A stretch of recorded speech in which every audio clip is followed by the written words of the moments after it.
I'd like to call to order the meeting of the Natural Resource Board for Tuesday, July 7th. If we could stand for the Pledge of Allegiance. I pledge allegiance to the flag of the United States of America and to the republic for which it stands, one nation, under God, indivisible, with liberty and justice for all.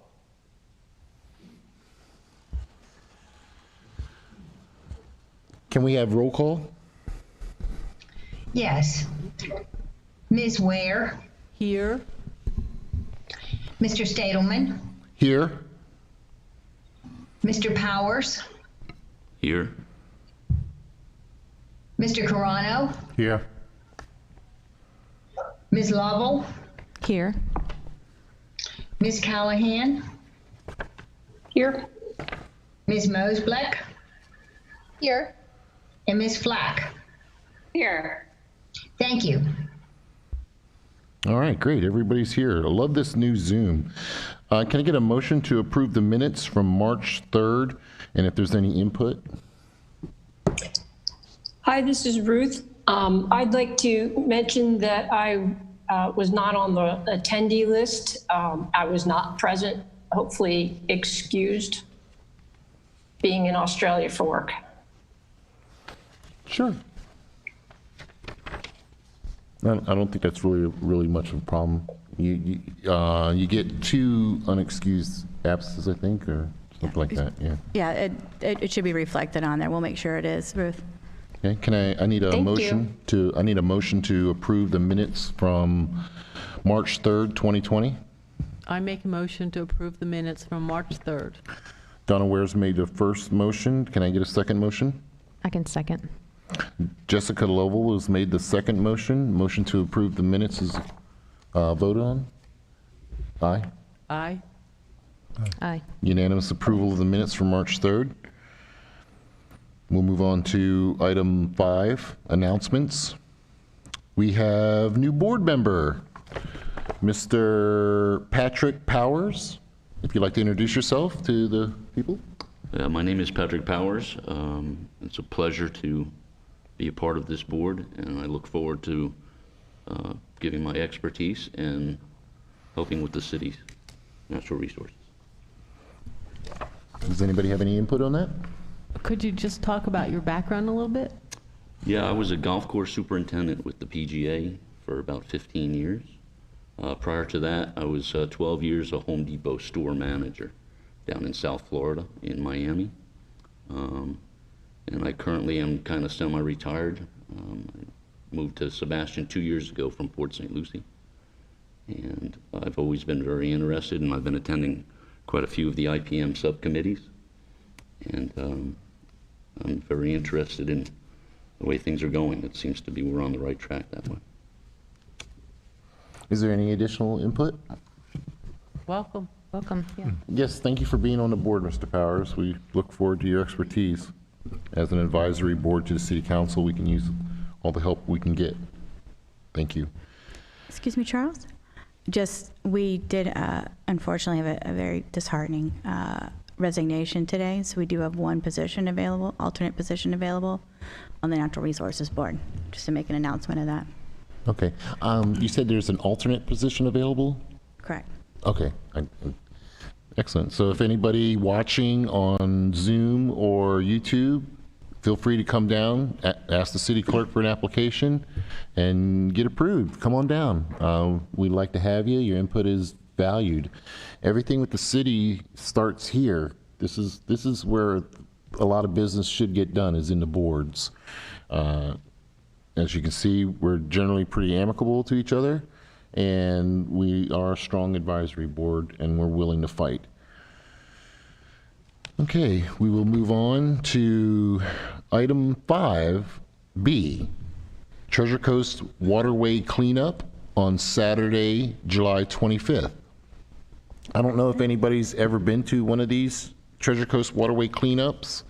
It's a fantastic way to see just how messy the lagoon is. Charles, just to give a quick update, they just decided yesterday that they will not be having any event the day, like no open sites the day of. So typically they would open 28 public cleanup stations along the Treasure Coast, and 2 of those would be in Sebastian.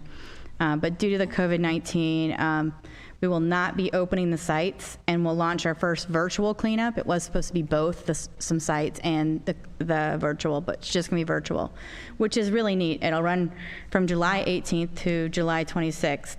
And basically, you just register online. You pick up trash anywhere you choose during cleanup week, and you record your data using that digital collection link, and that's these cards here.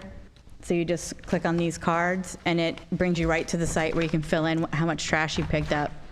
I don't know if you can see this So- online. Volunteers are encouraged to clean up multiple times during the week. Loaner grabbers and bungees for boaters will be available for pickup at various marina locations along the Treasure Coast. And they think it'll be one of the most successful yet because people can do it on their own time in their own places, and everyone knows the places where they've always wanted to get into. And I will bring some buckets next week and grabbers here for any of the board members that want to come grab. I'll pass one to you. If everybody doesn't know, that was Miss Kim Hagler.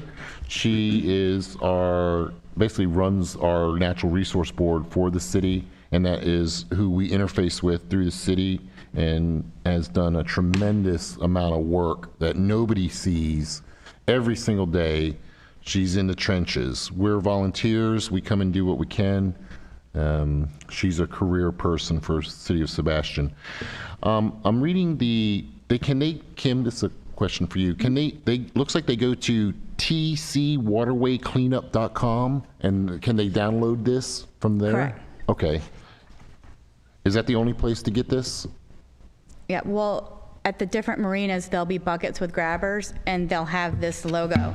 So if you're not familiar with the QR code that's there, you just take a picture with your camera on your phone, and it takes you right to the site.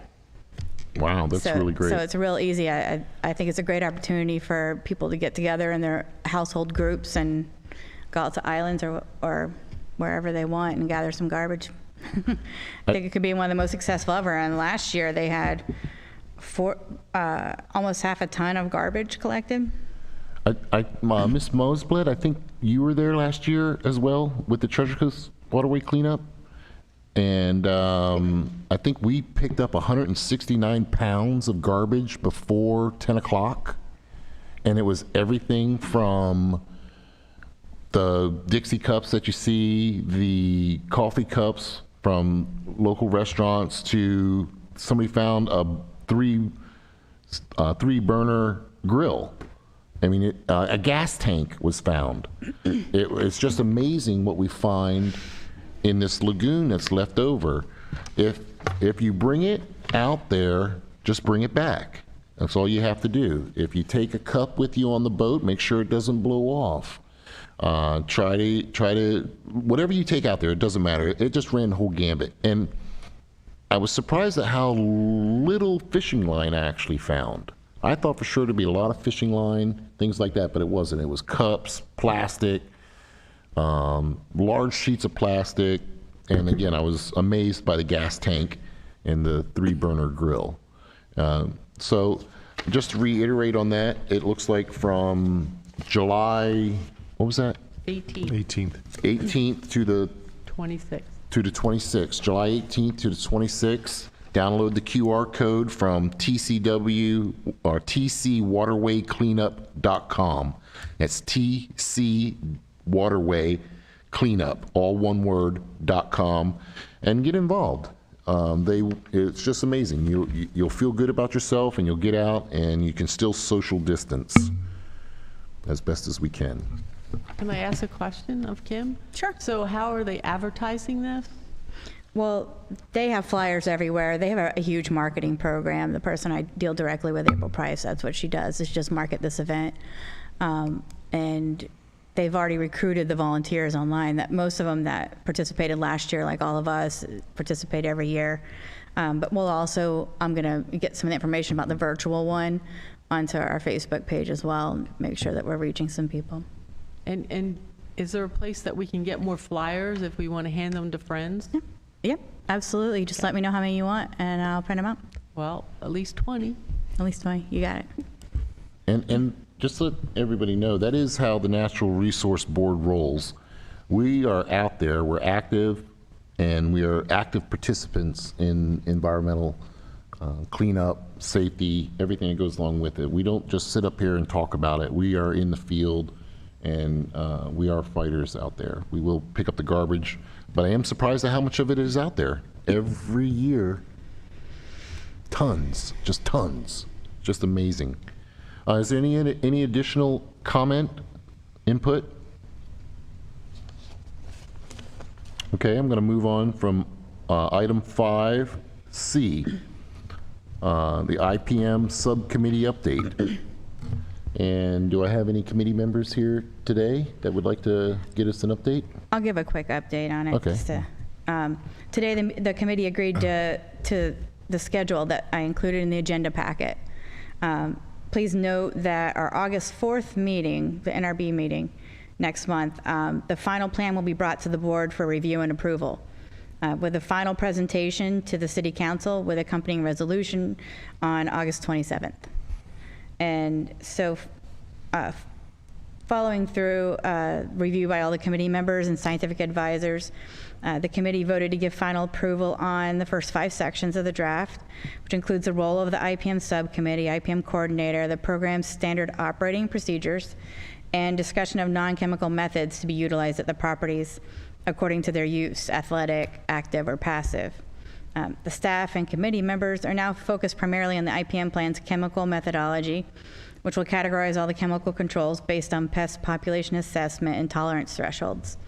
The last week also, plants were picked up, were donated from the Audubon House, and they were installed at the city's first native pollinator garden at Garden Club Park. There was an arbor that was being unused and a bed that was sad. So we dug the whole thing out and replanted it with a bunch of natives, put in a bunch of seeds, and it's gonna be exciting to see what it grows into. Yay. And our next meeting will be Tuesday, July 14th in council chambers at 3 p.m. We welcome anyone interested to join us in the council chambers via Zoom. Can you update us on what IPM stands for? Integrated Pest Management. Yep. That Integrated Pest Management Subcommittee, who set that up originally? Brian Benton. Yep. So it's sponsored by City Council. They asked us to come on it. City Council requested it, correct? Yep. So it was one of the first times that our board has been asked to participate from that level. They took 3 people off of our board, and we've been in there ever since, from day one. So that Integrated Pest Management is just one of the many committees set up by the City Council to address these bug spraying issues. So we're trying out here. We're trying to come up with ways to not poison the environment. We have to live within this biosphere.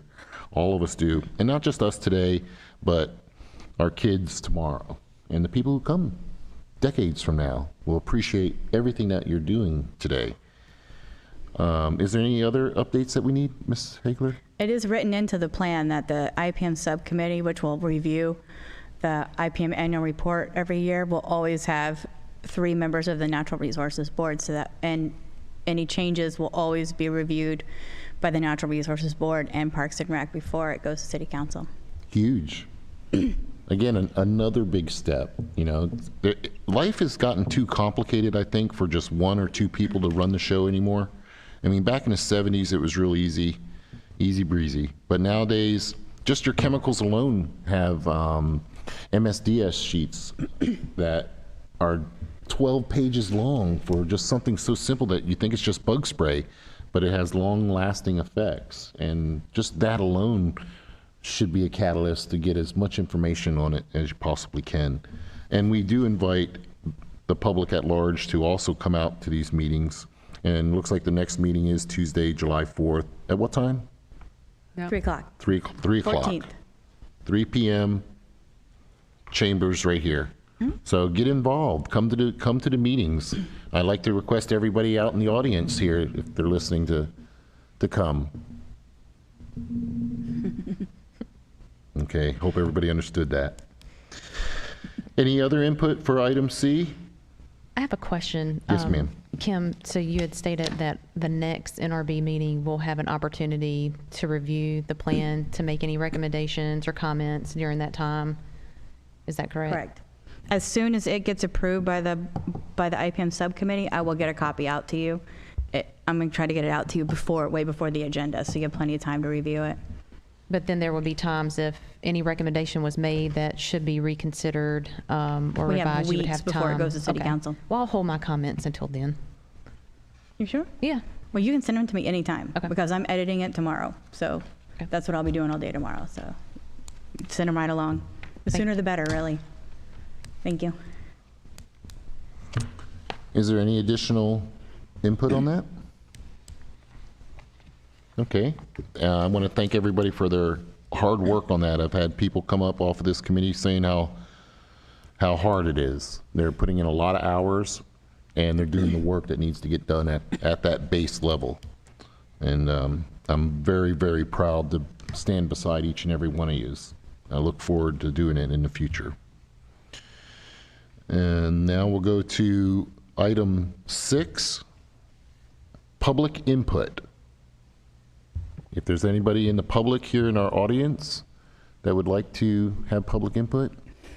Now, I'm being facetious on that if you're watching, because there isn't anybody here in the audience right now. We're going to go on Zoom, right?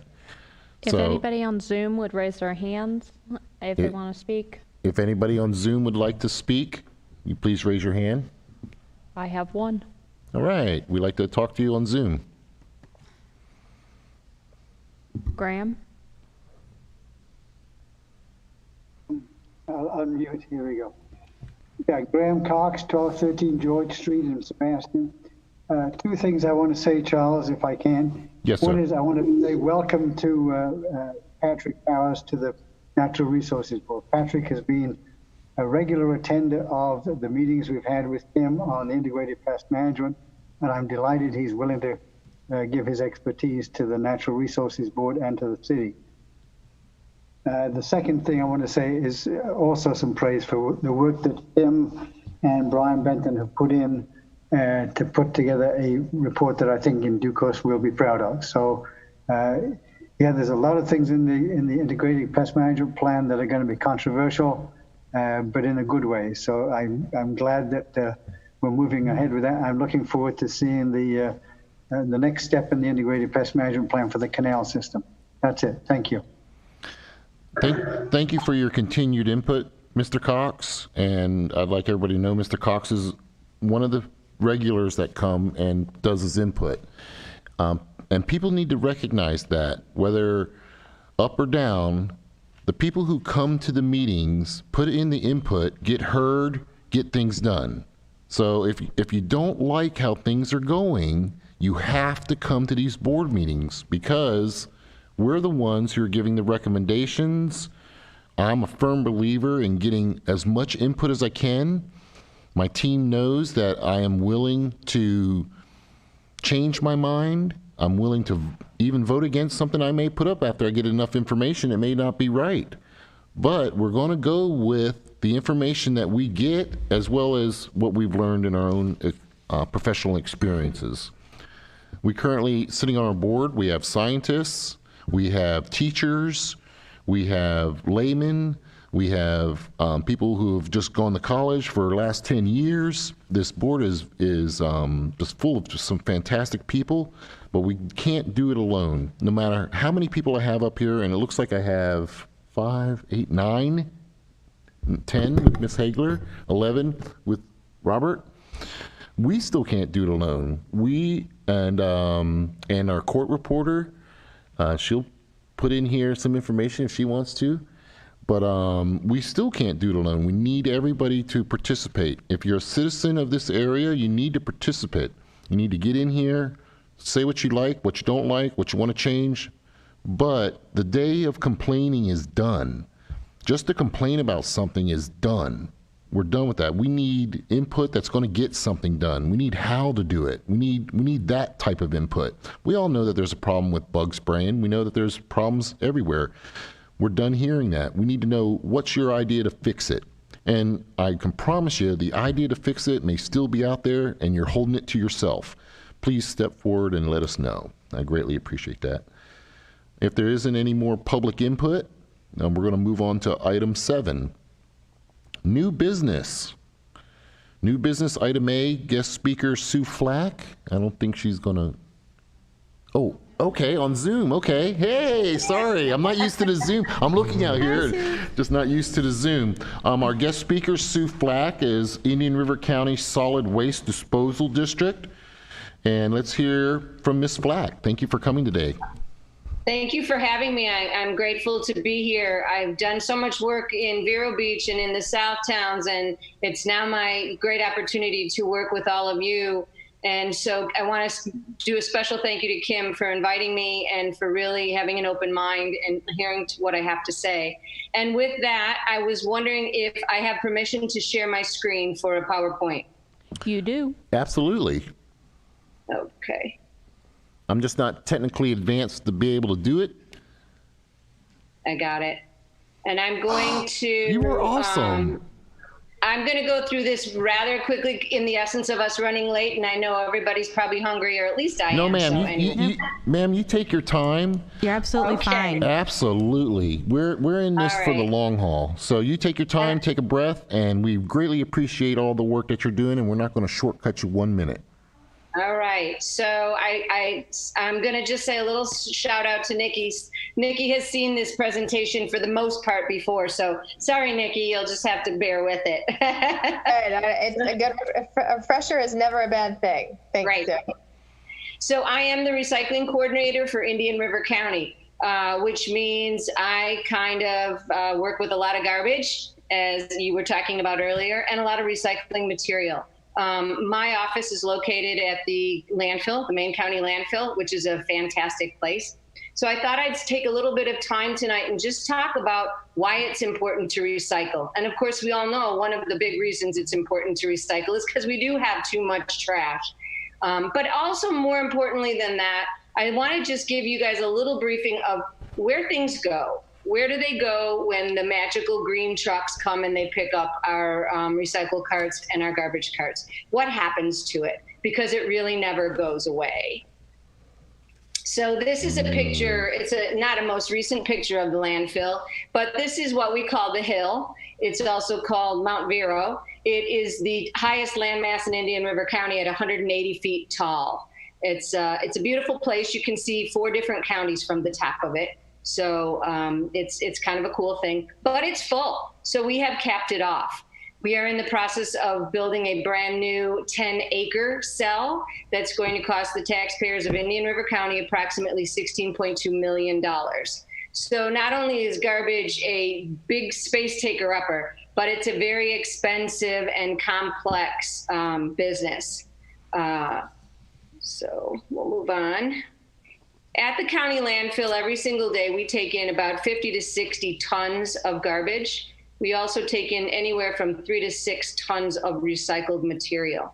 Now, it used to be in the olden days that people would dig a hole, literally, and we have an old landfill here in the county that we did this, and they would put their garbage just in a hole and then bury it up. Well, what happens is we have some very, as most of you well know, some very terrible, nasty things that happen from garbage, one of which is leachate, which is the liquid that's given off from the garbage, which is toxic and ends up in our waterways. And the other is the methane gas that garbage, in particular food waste, gives off the most methane gas. So nowadays, we have these very, very complex and very expensive systems in which we layer bedrock and layers of stone and then plastic and piping systems to drain the leachate, to treat it in a well on site, and piping systems to flare our methane gas and extract it from the hill. So it's a very costly, very expensive process and quite complicated, but very interesting. So it is important then that we can start diverting some of our garbage and recycle it instead, obviously. Now, single stream recycling was introduced in 2015 to Indian River County.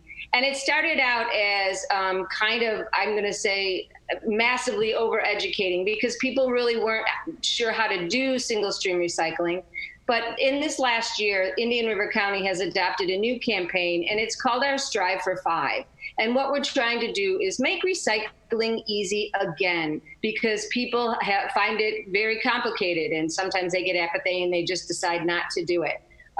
So single stream recycling is really about 5 basic things. So if you can remember the Strive for 5, it's clean paper, it's clean cardboard, clean glass, clean plastic, rigid plastic bottles and jugs, and clean aluminum.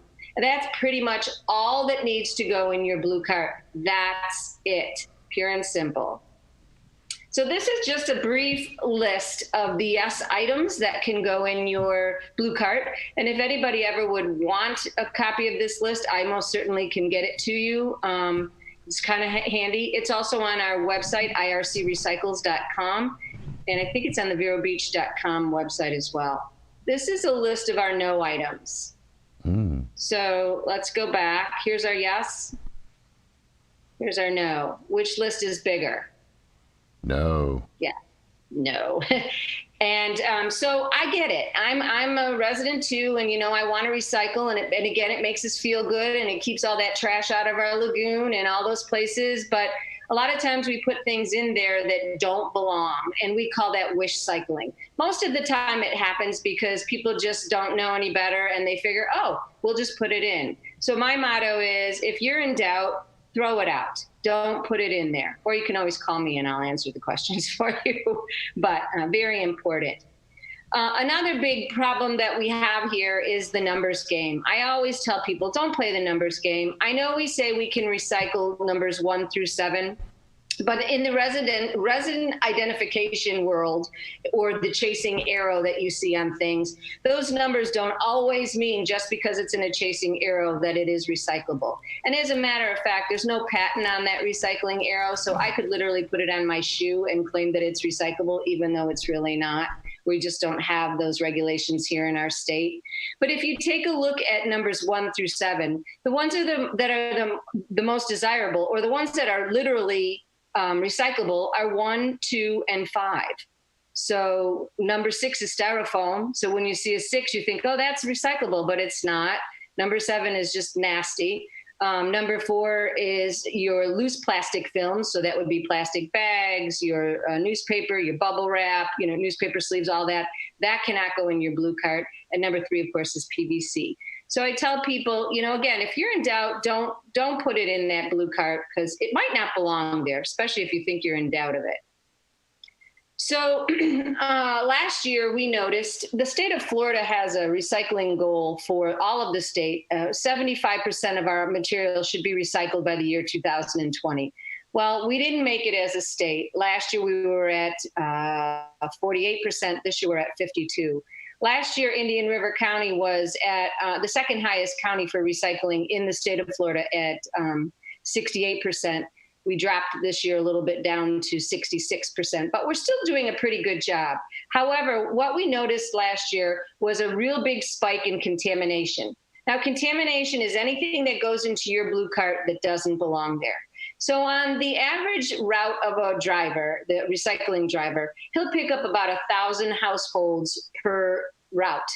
And if one of those, just one of those households contaminates that load, that whole load has to be diverted to the hill, which also is a costly procedure. So it's really important for us to recycle right. So what we did is we did a door hanging blitz campaign.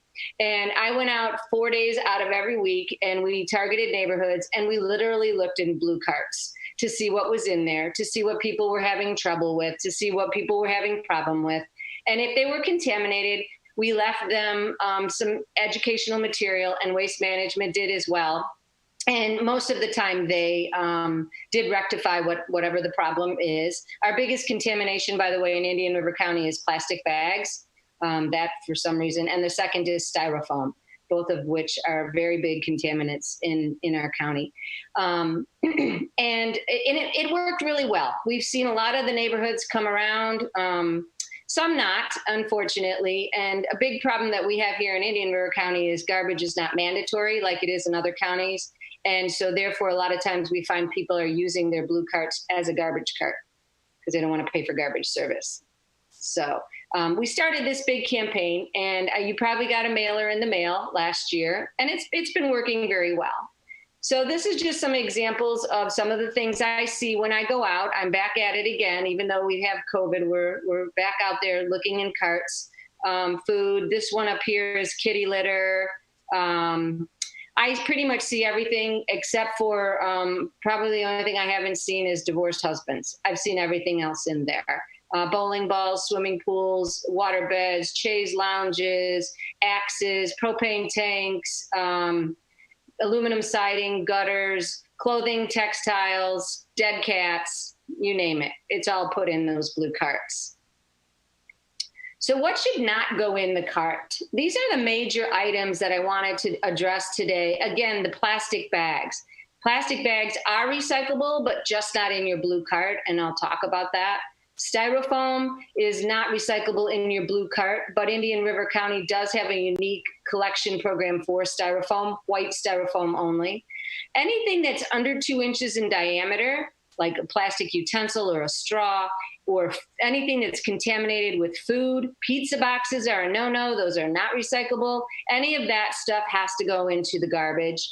And last, it's things that have Mylar wrappers, double wrappers, frozen food bags. None of that is recyclable in the blue cart. Remember the Strive for 5.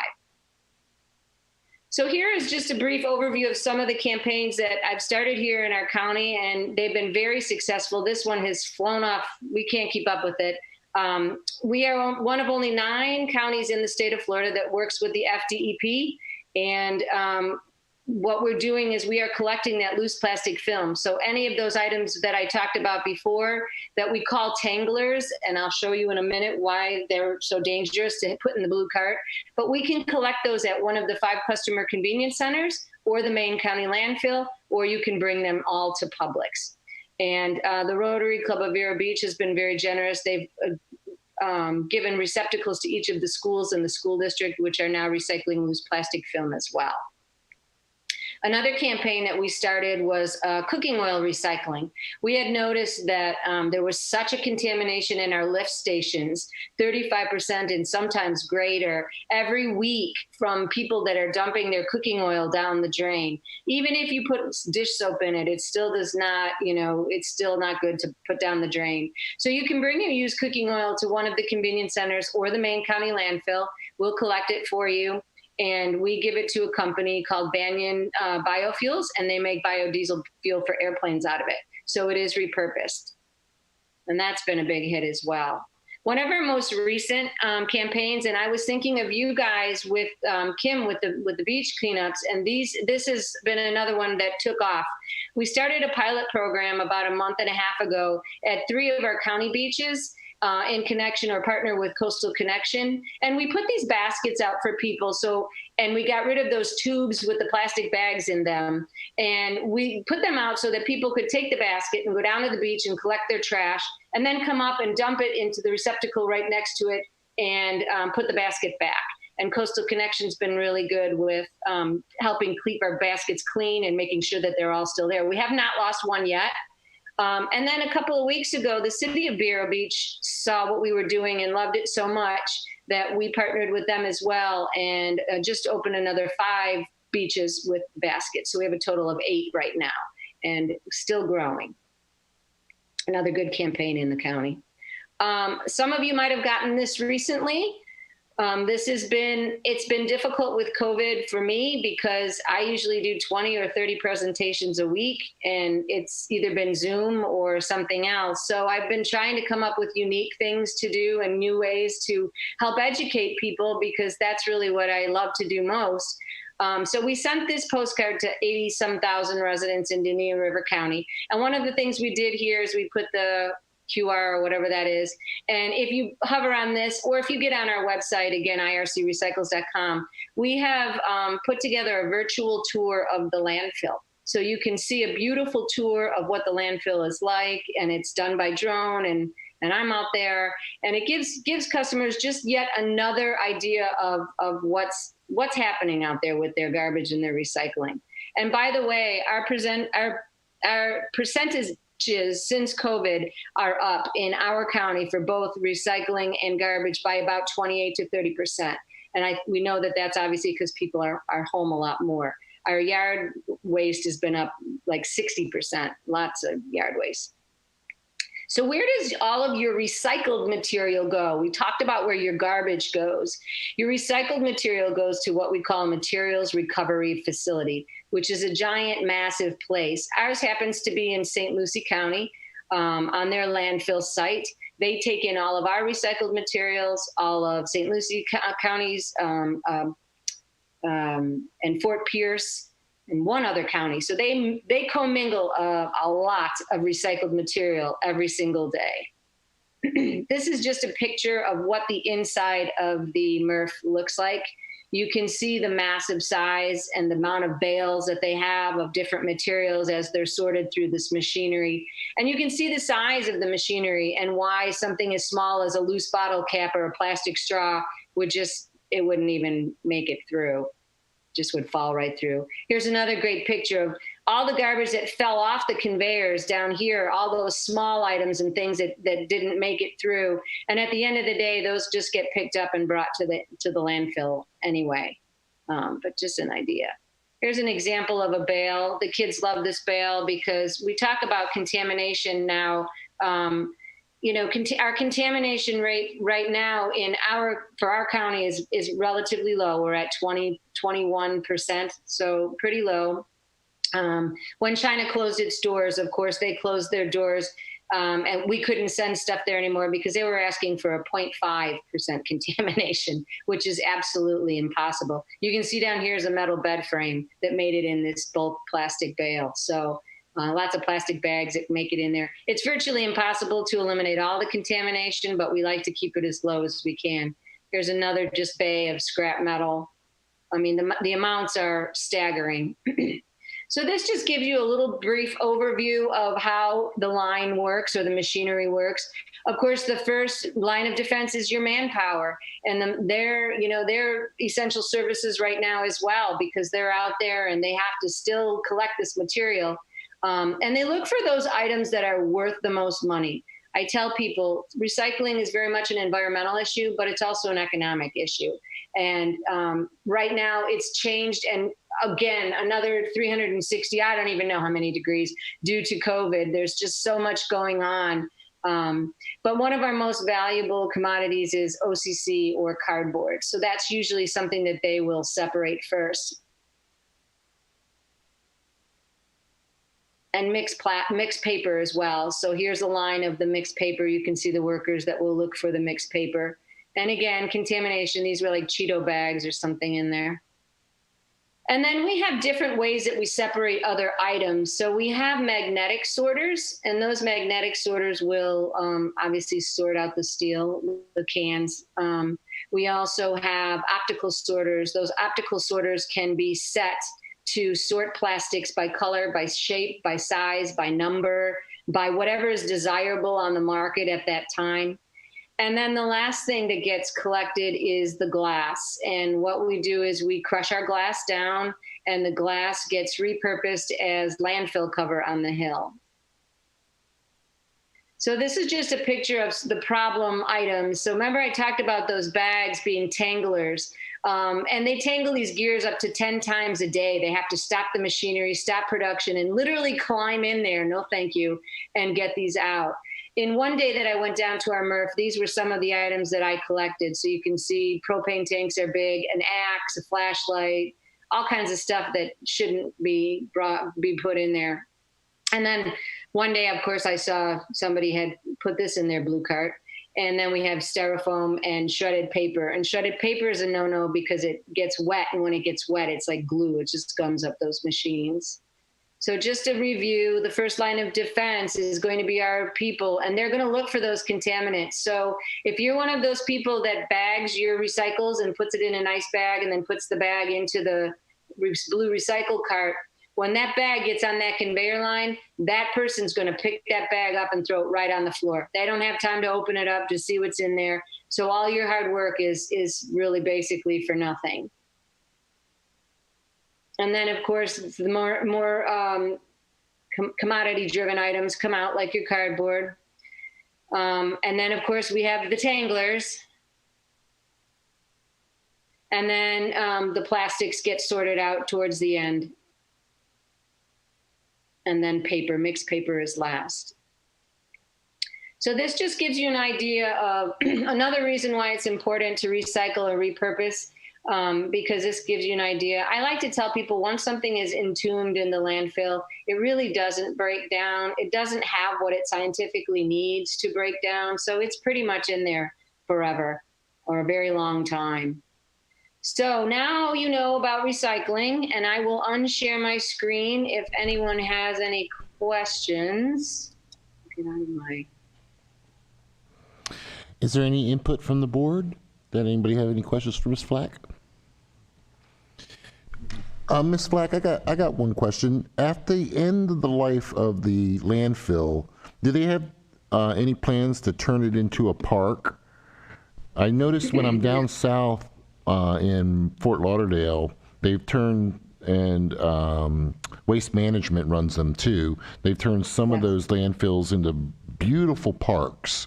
And out there on Sample Road would be one of the big ones that I'm thinking of out there. I mean, you stand on top of this 180-foot hill in Florida, and it's pretty amazing. But I didn't know if they had any plans to turn it into a park or anything like that. Not that I know of yet. We're in the process of building a nature center out there and some other new buildings, which will be nice. So hopefully that will be embedded into our future. Our landfill is estimated to be full to capacity at around the year 2050. So we still have a little bit of wiggle room. And if you had just one thing that somebody could take away from your presentation today, what would be that one thing? And I ask this of people who come in front of us.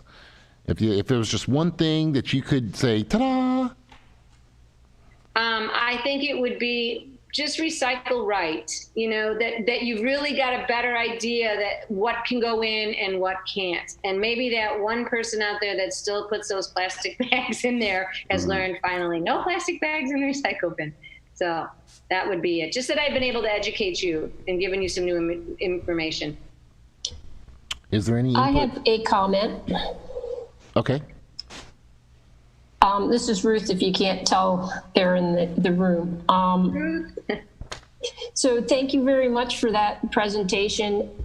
When we did our Earth Day celebration in 2019, I think that a lot of people stopped by our booth, the NRB booth that we put up. And one of the displayed items we had was a poster containing the items that should be recycled. And I observed many people who would look at that and say, oh, I didn't know we were supposed to not recycle that or recycle it or whatever, whichever case was. And so I do think that education is something we still strive for the community to have understanding of what those are. So my thought is that one of the things maybe we can do is, Kim, maybe we could add a link on our NRB website just to also have that list of recycle or not recycle, just to help clarify, or I don't know if the whole PowerPoint would make sense, but maybe at least a couple of those slides. Sure. That was it. I love it. That's a great point. And I do have lots of tip cards and other information that I've got it on hard paper, but I can also share those with you. I can send those to you. You can use them however you want. That was going to be my next question for you is, you know, the reason we wanted you to come here is, well, I learned a few things I didn't know too, for sure. But is, you know, how can we help you spread your message, you know, and get the information out to our area as well, and know that your full PowerPoint was in this meeting, and this meeting is going to replay on our cable channel throughout the month. So it is going to reach a lot of people that way.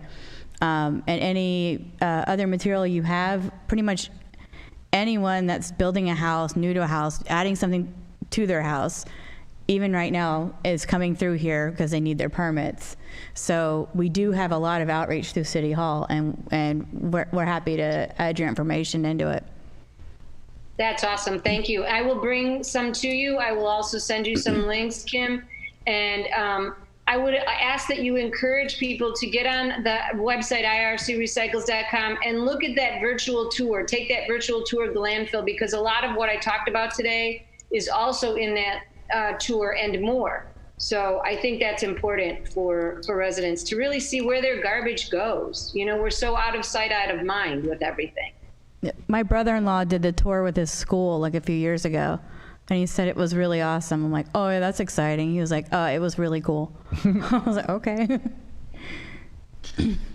Is there any other input for Ms. Flack?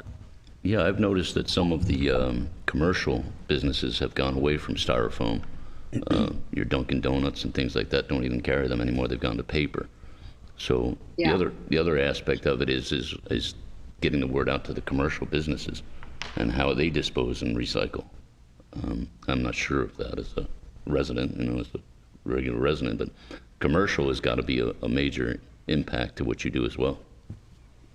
It is, and it's been a whole different market since COVID. So we were making great strides in the hospitality industry, and the whole Go Green movement was really catching on. And now with COVID, we have found that, well, first of all, the end users for some of these items are hurting because it's become a flat market. Because when commercial closed down, they really had to rely on residential collection because there just wasn't anything coming in from the commercial.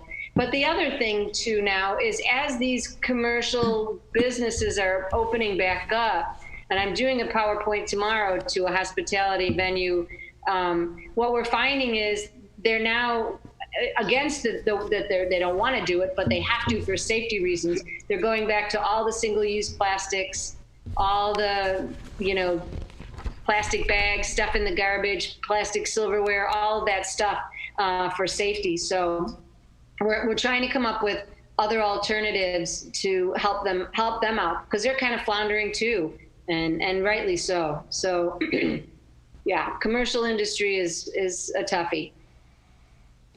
Sounds like there's an open market there for the right person to figure out the problem.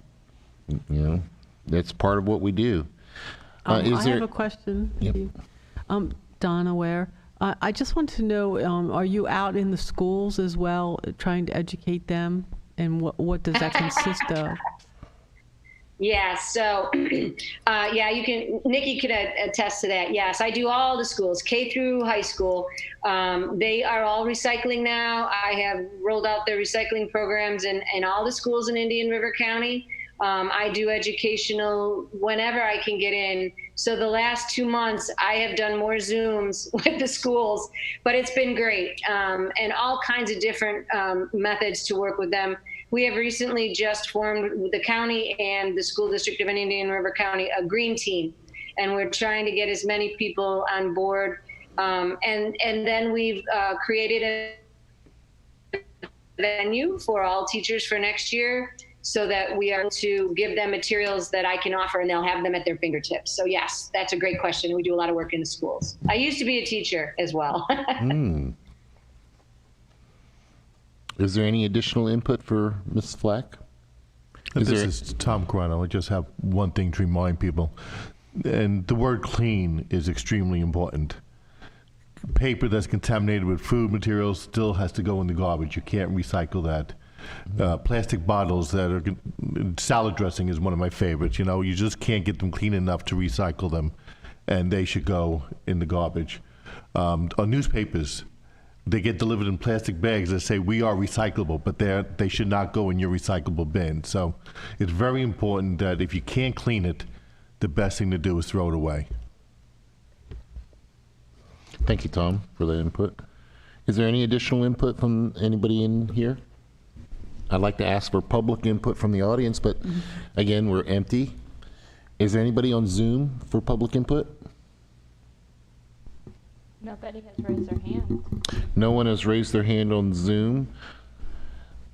Do you have anything additional to add, Ms. Flack, before we let you continue today? No, I just want to say, please take advantage of me and my resources and my services, and I'm always here to help, and I'm just so excited to start working up a little bit more north. So thank you again for having me, and Kim and I know we'll be in touch, and it's a good thing.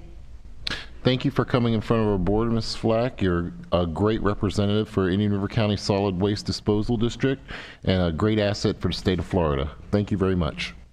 Thank you. Thank you, Sam. We're still on item number 7, moving to item B, unless there's any additional input for what we just spoke about. Item B, Sustainable Sebastian, discussion and goals and tasks for 7I. Initiative number 3, provide recommendations for city policies and codes related to natural resources. Item 2, Initiative 4, reducing the city's operational carbon footprint by promoting sustainable energy resources through the implementation of sustainable technologies where practical. If I can just take a minute to bring us up to date on Sustainable Sebastian. Sustainable Sebastian is basically, for me, is my legacy. Regardless of whatever I do throughout the rest of my life, I can look back on these last couple of years and say, this is the impact I had. For mostly, I start with myself. Everything for me is to make it better for me so that I can work for the people around me, my family, then my community, Sebastian, then my county, Indian River, my state of Florida, and my country, the United States. This has a substantial impact on that, and I'd like to bring that up to speed because we just haven't spoken about it in a while. The Sustainable Sebastian Initiative consists of 6 primary tasks that were championed by the Natural Resource Board and approved unanimously by the City Council. All the members approved this and are basically, it's a mandate for them to help us with it, and we'll help them with it as well.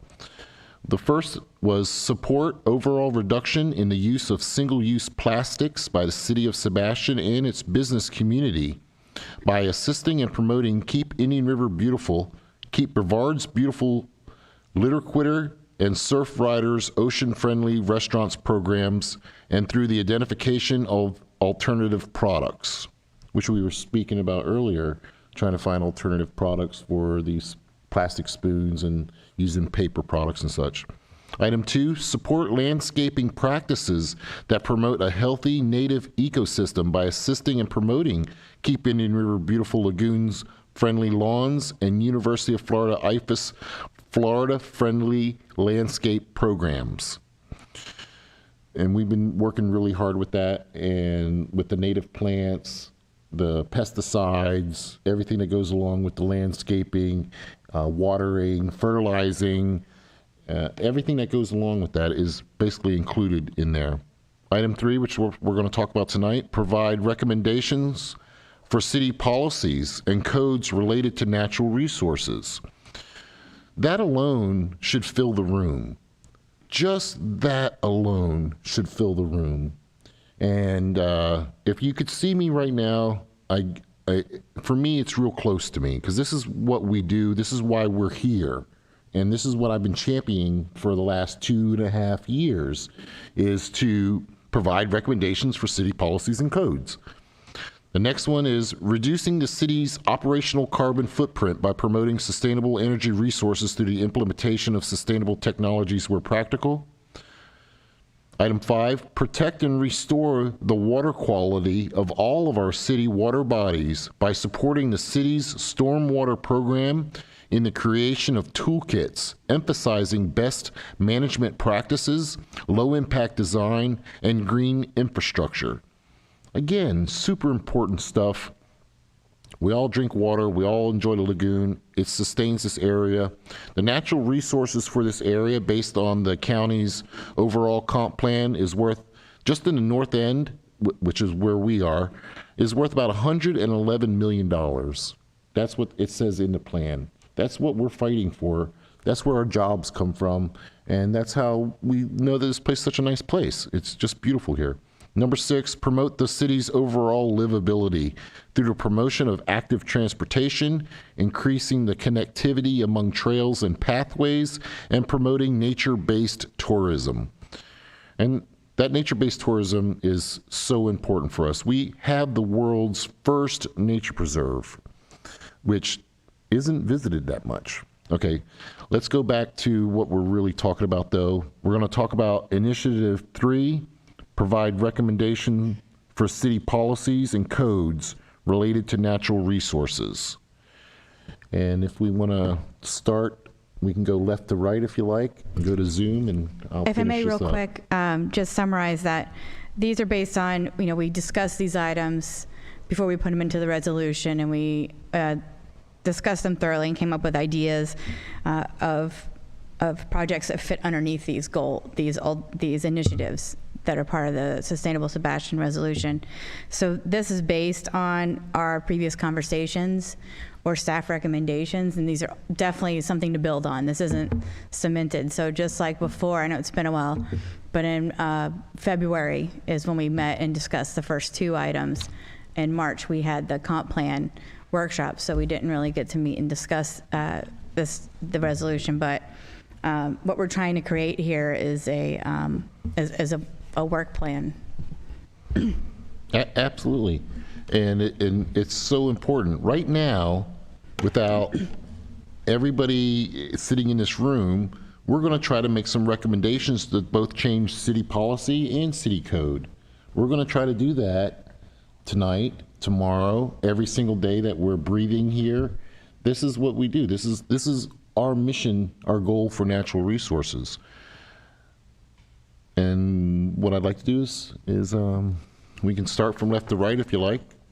Ms. Donna, if you have any input that you'd like to put in. You don't have to input either Maybe if if you we don't want could to. start with the initiative, the goal, and then we'll take input on task A, task B, whatever, as we go through. That's, you're gonna go through the goal?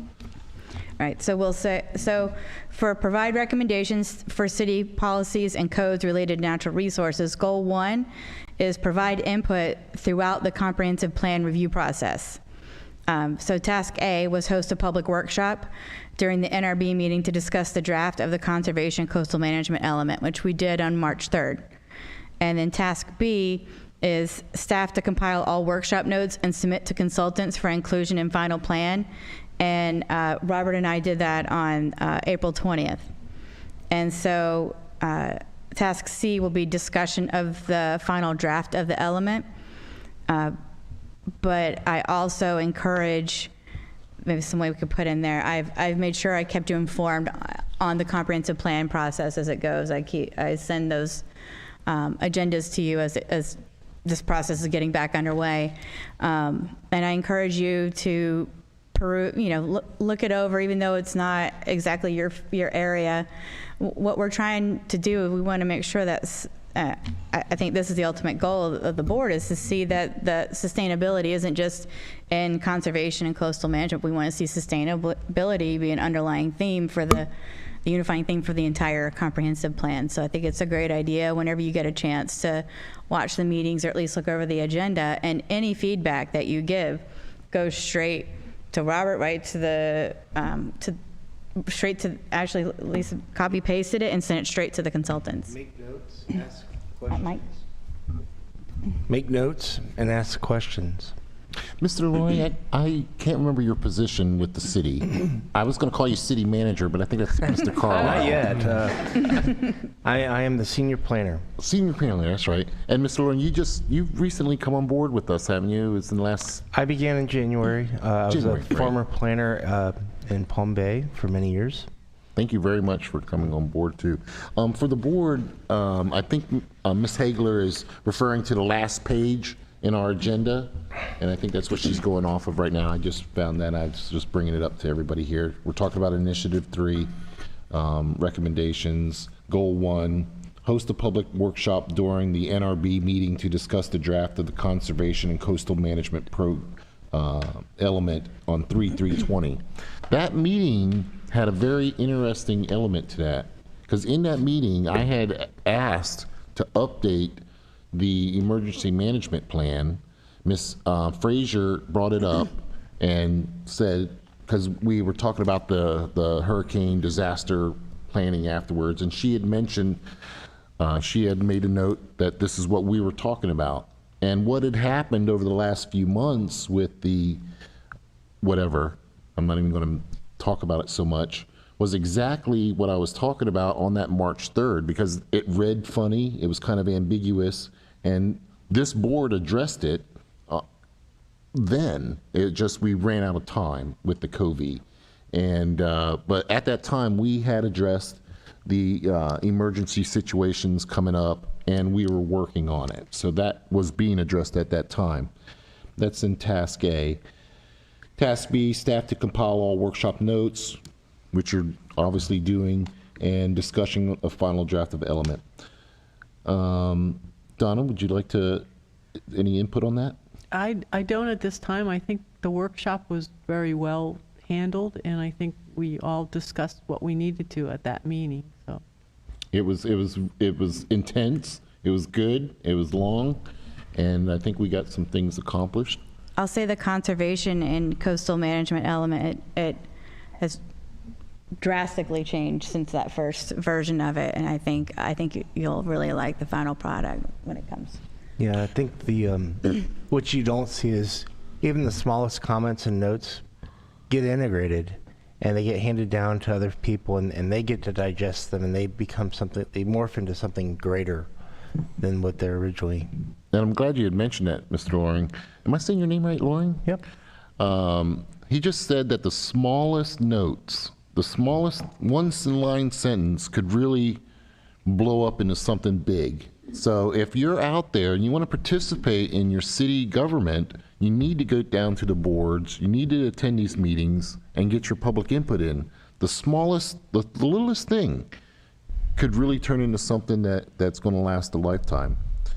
Tom, would you like to make a I just was wondering, Kim, when do we get to see the final draft? When we have it. Oh, we don't have it yet. No. Sorry. But I will continue to keep you informed of the process, whatever section they're presenting at whatever meeting. I copy you on the agenda and make sure you know about it. And anytime, if you look at maybe you catch a part of the meeting and you have one random question, just send it on and we'll make sure it gets answered. We have a whole team plus a team of consultants working on it besides our department. And it's important that we have everyone's input on it. And everyone has a different perspective, and people that think that's not really their thing, you'd be surprised how some person's simple, like a small comment ends up being like, wow, how did we not even think, how did we not include that? Why is it not in there? There's no questions too small. Just send your thoughts on. And again, it's how Natural Resource Board rolls. No question too small. Everybody gets their voice, and we'll continue treating each other as human beings should be treated. Mr. Powers, you can. Not at this time, when I get up to speed. Ask for questions on go goal ahead. 1, and then we can move. Well, excuse me, I'm sorry. Maybe ask for any questions or comments on goal 1 so we can move on to goal 2. Yeah, that's just what we're asking right now. On goal 1, I was asking everybody's input, and we're not moving on until we get with Ms. Lowell. And if you have any input. Yes. Kim, you had mentioned sending updates. Could you send the latest? Because I've missed anything. Maybe nothing's been sent out since March, but. I don't know where it's at. I don't know. We have some items, but they're not quite ready. We've gotten it in pieces. I don't think we've gotten it whole yet. So as soon as we get something whole, we'll send it out. Because I definitely, when we had our workshop, I mean, we could have went on for hours. Right, right. So I definitely am open if we could have additional workshops or, if we can see. I know that I would be personally very interested in looking at the plan, and even if it's outside of my purview. This has been a first process for me. I think it's really interesting how it shapes policy. I mean, important thing is to remember, this is the document that will guide our future policy. So this is the wish list, that you put in, the things that you want to see change. So it is really important. Do you think it would be possible to have additional workshops, or is that just we would have to do updates through emails? I'm not in charge of that process. I will have to consult with the community development director. Yeah. and I'll express that. Yeah, I mean, I'm sure the other board members would be open for additional time, additional meetings, or whatever it takes. Thank you. Thank you. Ms. Mosbled or Ruth or anybody on Zoom from our board members first? This is Nikki Mosblick. I unfortunately was traveling when the March meeting was held, so I wasn't there for the workshop, but I would just kind of piggyback off of what Jessica said, and I would really like to see kind of updated copies when it's available. I know the process is long and intense, but looking forward to seeing what came out of the workshop. So yeah. Ms. Graham, do you have any input? Okay. Does anybody else have any input on goal 1? I got one thing to add to that. Nobody else does. Providing recommendations for city policy and codes related to natural resources. My only recommendation is to ask that they bring it to us, because our hands are tied on some of these agenda items. If it's not on the agenda, we can't really talk about it to the city council if we even think it's going to come in front of our board. That's where the Sunshine State law violations start to come in. We can all ask each other, hey, how you doing today? What'd you have for breakfast? How's it going? You doing good? But the minute you start talking about something that may come in front of our agenda or something along those lines, that's where you start stepping into the gray area. My only recommendation for the city council is if you're doing any of these large projects, start at the bottom. There's no way you could have as much intelligence, as much information, anything, like we were said earlier, the littlest thing. I have 9 professionals sitting up here. I have 4 more professionals sitting out here. I just asked the city council, and I've been saying this since day one, just please get on our agenda. Bring these initiatives that you're thinking of doing to us first, Natural Resources Board. Let us beat it out and hash it out here. Obviously, we can be amicable. We can talk about things. We can actually disagree with each other and still be friends. And that's the way it really should be working. We actually are supposed to take from Natural Resource Board to Planning and Zoning. That's how if you read the rules on our guidelines in the actual codes, it says Natural Resource Board first, we talk about it, we send it to Planning and Zoning. What that does, that gives Planning and Zoning the information that they're going to need for environmental issues, water quality, sewer, whatever's related to the environment. Now they got their information and guidelines and recommendations. Could be a yay, could be a nay. It's going to be something. We don't know what it is, though, until you bring it in front of our board. So if you don't bring it in front of our board, we can't even talk to you about it. My hands are tied when I come in front of the council because I can't talk about it. And I know that. I'm trying to stay in my wheelhouse. And I've been okay with it. But I'm also a big fan of free speech. Regardless of who you are, where you are, you should be able to speak what's on your mind. But you have to pay attention when it comes to the agenda. So I just ask, my recommendation to the city council would be bring it to the board, get it on our agenda, come in front of the board on the agenda, ask whatever you want to ask the hard questions here, and take the beating here. Get all beat up, get your bruising done here. Obviously, we have a good time. Charles, if I may, you know, they did bring the IPM to us first, and they brought the first workshop for the comp plan was brought here. So I think we're seeing that cooperation with City Council at this time. We're seeing it now, definitely. IPM has just done this time around. The comp plan, it only comes every 10 years, but we're also very deep in that.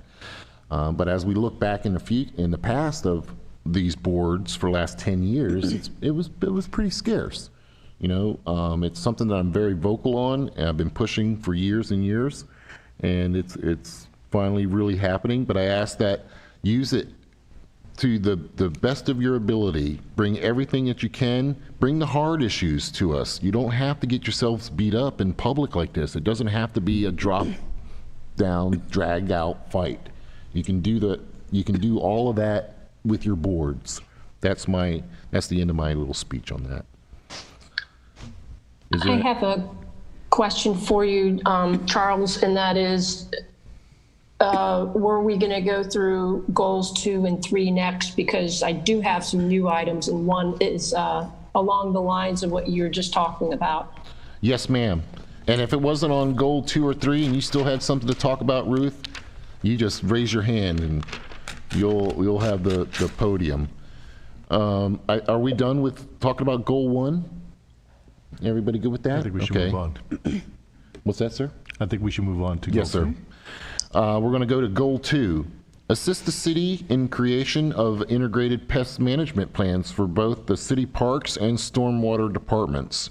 Task A would be board members to volunteer to serve on the IPM subcommittees, which we're doing and was done in February, first week of February. Task B, IPM subcommittee presents final IPM plan to NRB for approval before bringing to city council. Ms. Hagler just said they're working on that, and it should be here within a month, next meeting. It'll be at the next meeting. Next meeting. So at the next meeting, all this hoo-ha that's been going on about the bug spraying is going to be finalized, basically. We're going to be doing the recommendations for that, and I am staring at an empty room. That is really what I'm getting at. Nothing on Zoom, nobody raised their hands or anything on that. We're having to deal with this. Now, luckily we have enough brain power up here, and the team here is committed to this, so they've been getting it done. Is there any other comment on goal 2? And we'll again, I have a comment. Who's that? I'm sorry. Ruth has a comment. Ruth has a comment, and Ruth, jump right in there. I was wondering if we could put any dates or tasks related specifically to the city park stormwater department portion that will come next after the integrated pest management plan. Do you have any subtasks, Kim, that maybe we could add? It'll run pretty much the same. So, and I already wrote on here for task A, board members to serve on IPM subcommittee. I'm going to add more details to that, which is that it's going to be in both plans, that the IPM subcommittee will always consist of 3 members of the Natural Resources Board, and that the IPM subcommittee will also be involved in the annual review of the IPM annual report. Does that work? Does that answer your Yes, question? thank you. Yes, it does. Do you have any additional questions while you're there? No? Not related to task 2 or goal 2. Okay, and let me see. Donna, do you have any input that you want to put in there? No, I think we're good. Okay, Tom? I think until we see the plan, there's not much more we can talk about. Mr. Powers? Ms. Lovell? No, but Ruth's comment about the waterway made me think, even though that's a separate plan, should that be added as a subtask or? Well, it's listed on here, in creation of integrated pest management plans. I should put in creation and annual review, right, of the integrated pest management plans for both the city parks and stormwater departments. So that covers the 2 separate ones. So we don't need a separate task to cover the stormwater? It'll be the same as the establishment of the subcommittee and putting it into and of course, you know, the IPM plan is going to be presented to City Council with a resolution. The resolution is what makes it policy. So that means it'll be policy that every year these 2 plans are going to have to be reviewed by IPM subcommittee that's going to include 3 members of the Natural Resources Board. And then I guess we should also add in there that any future changes resulting from annual review will also be brought to the Natural Resources Board before it's brought to City Council as well. Because the IPM plan is going to be separate from the stormwater plan? No, Or it's is it going to be the same? Parks and Properties IPM plan, and then a stormwater IPM So plan. when They're we- just two separate IPM When we're plans. saying IPM plan, that means that we're talking about both. Our Plans, so they actual say IPM. integrated pest management plans for both the city parks and stormwater So departments, it's but all inclusive. yeah. So our next meeting's going to include the waterway No. then? Assist see the integration confusion? of I'm integrated confused. pest management plans with an S for both the city parks and Mm-hmm. stormwater departments. The city parks one is the one we're going, but the stormwater one is going to follow the same procedure. We just don't need specific task for that. Well, I just put IPM subcommittee presents final IPM plan to NRB for approval, but plans to NRB for approval before bringing to city council. And then task C would be the annual review. Would be the annual review element. And any changes decided by the subcommittee would be brought to the Natural Resources Board before being brought to city council as well. We'll work on it. She's there. my stickler for getting the words right. She's great at that. Mrs. Graham, do you have any input that you'd like to put in? No. Okay, thank you for your participation. Ms. Malsbleck, do you want to put in anything? No, not at this time. Okay, thank you very much for your participation. Is there any additional input from anybody that I'm missing? If not, we'll move on to the next thing. Goal 3, assist the city in revision of the tree protection and land ordinances. Task A, board members volunteer to serve on subcommittee. Task B, updates and discussion provided at each NRB meeting.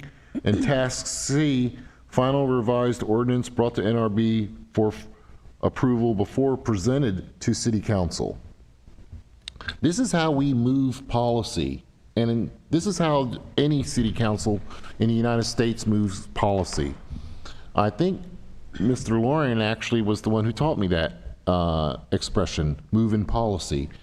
You do it through resolution, you do it through consensus, and you do it through amicable debate. If there's something you don't like, you want to move that policy. And so much has happened in the last 2 or 3 months that some policies need to be moved. But this is where you do it. You do it here at the boards. We present it to the city council. They give us a yay or nay. It's pretty much, almost pretty much that simple. But let's talk about that. Assist the city. Yes, ma'am. Sorry, I'm trying to kind of just, I don't know, move things along. But when we look at this goal for these tasks, Kim, do we actually have a subcommittee for the landscape ordinance? As far as I know, the last time we kind of left that, we had recommendations and it's kind of up in the air. So I was wondering if maybe there are any updates on that. We had recommendations on the landscaping and the tree ordinance, but and it was always thought that we would hire a consultant to actually do the writing, but we're going to do it with a subcommittee, just like we did the IPM plan. That's our approach. So, but it's something that Robert's definitely going to be a leader on that. He's been on committees to rewrite these ordinances before, and so it's kind of vague because we haven't exactly hashed out that process yet. But I'm just putting it out there. This is a goal for this fiscal year, starting in October. So this is something we definitely intend to get started in October once these 2 IPM plans are finished. That'll be our next focus. Kim, it's Tom Gotcha. Corano. Can you send us a copy of that code so we can get familiar with it before we start on the task? Absolutely. Is there any additional input from any board member? This is Donna. I just wanted to ask if, you were already asking for members to volunteer for that? It's too far out yet? Okay. Too far out. Okay.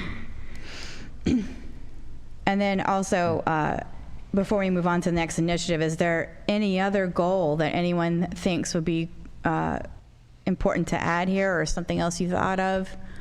I don't want you to feel constrained by this. This is just a a mash of our ideas of staff recommendations and of things we've discussed, but I don't want you to feel like this is it and you can only comment on what's listed here. If you have a new idea, let's discuss Can I it. ask a question?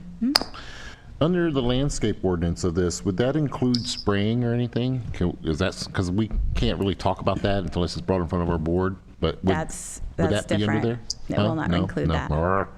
We already have a fertilizer ordinance, but we can't.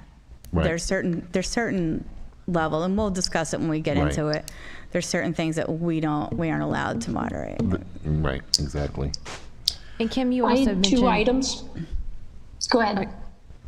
Kim, you had also mentioned, this is more of an adaptable work plan or strategic action plan. So as we go through, if we do have something to come about and we feel that's important, we could address it at that time. So it's Right. not like we're cemented into this. This isn't cement. Yeah. Okay. Well, I'm going to take these thoughts and the ones from the February meeting, and when we hit the last two items, we'll put it all together. Jessica will fix my wording, and then and then we'll review it as a whole again, and we'll work on that's when we'll work on the details like anticipated costs and items like that. And again, a lot of this is based on the theory of the continuity of service. We're building upon things that are already in place. We're not reinventing the wheel here. We're bringing in new initiatives and things like that, but we're building off of what's already here. We may not like it, and that's why we're going to try to change it. But you're not going to burn it, and you're not going to do government through revolution, but through evolution. Okay, does anybody else have any other input on goal 3? I have two new goals. Absolutely. This is Ruth. Hi, Ruth. 2 new goals. Hi. Yes, just for consideration, and that is to tag along with something Charles already said, and that was, can we have a goal that city will include sustainable Sebastian considerations in the adoption of any new city policy and code? Can we have that as a goal? That's a good one, Ruth. That when you're Uh, thinking of doing something, think with the mindset of sustainable Sebastian in mind as your Like where backdrop. applicable. Yeah, where applicable. I mean, not everything applies to sustainable Right. Sebastian, but just to have that as one of the elements that are considered. I mean, you automatically think cost, right? Whenever you're developing policy, you think cost. I'm just adding another consideration for city in the list of things they include. So that would be one new goal, is to some way have that as a, I don't know if that's a policy, to think of any new policy must have those considerations. It's almost like a comp plan element that drives policy, ultimately. And that's, I feel like that's what we were doing, and me asking you to review not only the environmental elements of the comprehensive plan, but the other elements, and let's make sure sustainability is our unifying theme, and in that way it will shape all these future policies, because if it doesn't, any future policies proposed would have to comply with the comprehensive plan. I think that is where we can make the biggest statement that it follows sustainability.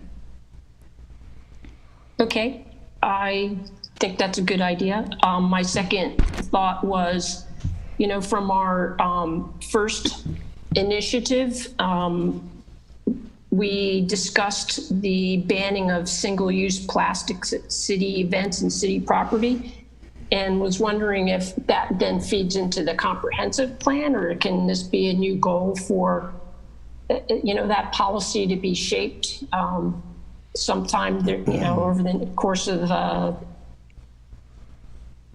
the next year or something? I mean, we haven't had any problem with single-use plastics at community events lately, have we?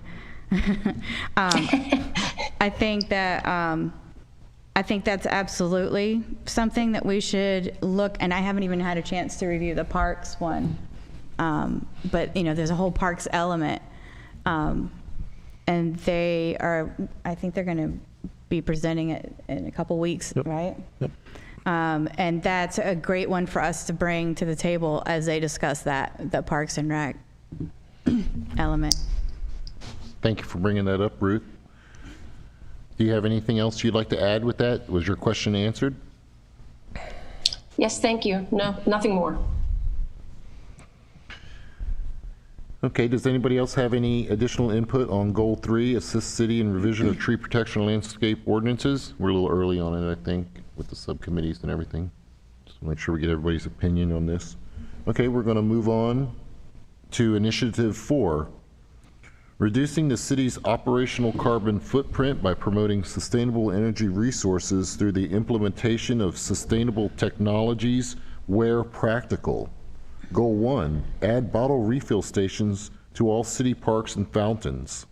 The task A on that is funding, of course, added to currently proposed budget.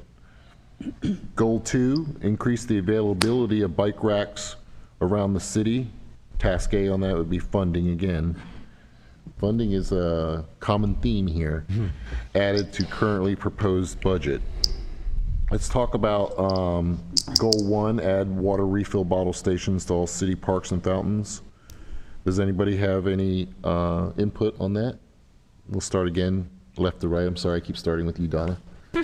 Okay, the only addition that might be considerable is if we got some of the businesses to buy into that, we would get a better break on these refill systems.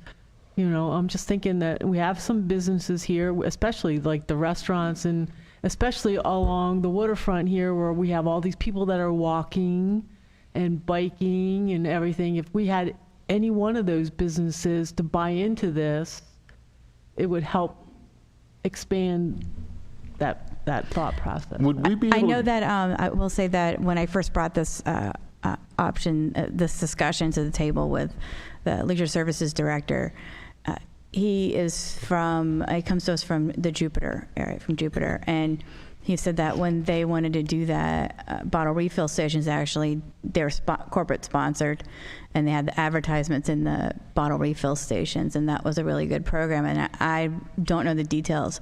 I know that the bottle refill stations at the parks is something that is in the current proposed budget. And I don't know if it's going to include that, but I know that's something he's worked with before, and he had some good pros and cons on that, but it's definitely an option he's considered. Are we able to do the cross marketing like that, where we can bring in corporate sponsors for a city? Like I want to put his advertisement on the water fountain, basically, to get money for funding. Am I able to do something like that? I'm only speaking from experience, but the short answer is yes, I believe you can. Okay, excellent. Tom, do you have any input? No, not this time. Mr. Powers? My only concern would be in the age of COVID, refill stations. How do you go about making sure that it's within guidelines, those types of things? Valid concern right now. Yeah. We'll have to take that in consideration going forward. I think a lot of social distancing and don't put your lips on the resource bottles, may help, but So that's the- a very valid concern. The units that we used in my former city were a no-touch system. You basically hold the water underneath an area and it fills up the bottle. So I think in this day and age, I think we can still accomplish that goal and still do it safely.